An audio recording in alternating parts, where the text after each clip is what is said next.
Ésaïe, chapitre 8. L'Éternel me dit, « Prends une grande table et écris dessus d'une manière intelligible, qu'on se hâte de piller, qu'on se précipite sur le butin. » Je pris avec moi des témoins dignes de foi, le sacrificateur Uri et Zacharie, fils de Béréchia. Je m'étais approché de la prophétesse, elle conçut et elle enfanta un fils.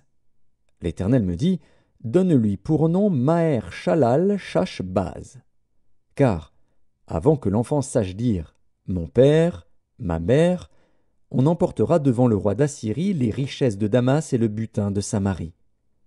L'Éternel me parla encore, et me dit, « Parce que ce peuple a méprisé les eaux de Siloé qui coulent doucement, et qu'il s'est réjoui au sujet de Rétsine et du fils de Remalia, voici, le Seigneur va faire monter contre eux les puissantes et grandes eaux du fleuve, le roi d'Assyrie et toute sa gloire.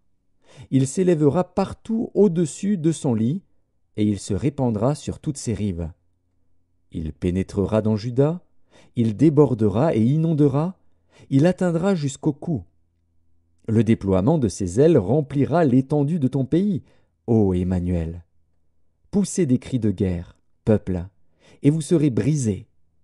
Prêtez l'oreille, vous tous qui habitez au loin. Préparez-vous au combat, et vous serez brisés. Préparez-vous au combat, et vous serez brisés.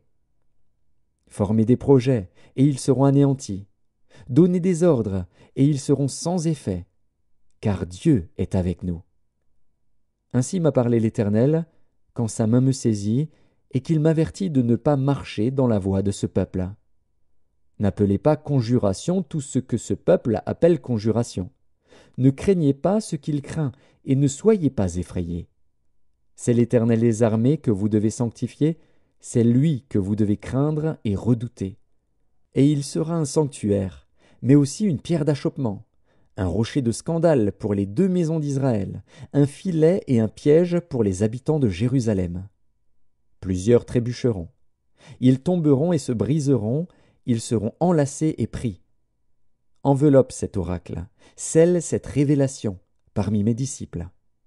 J'espère en l'Éternel, qui cache sa face à la maison de Jacob. Je place en lui ma confiance. Voici, moi et les enfants que l'Éternel m'a donnés, nous sommes des signes et des présages en Israël, de la part de l'Éternel des armées, qui habite sur la montagne de Sion. Si l'on vous dit, consultez ceux qui évoquent les morts et ceux qui prédisent l'avenir, qui poussent des sifflements et des soupirs. Répondez, un peuple ne consultera-t-il pas son Dieu? S'adressera-t-il aux morts en faveur des vivants?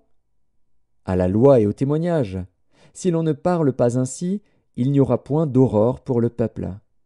Il sera errant dans le pays, accablé et affamé. Et, quand il aura faim, il s'irritera, maudira son roi et son Dieu, et tournera les yeux en haut.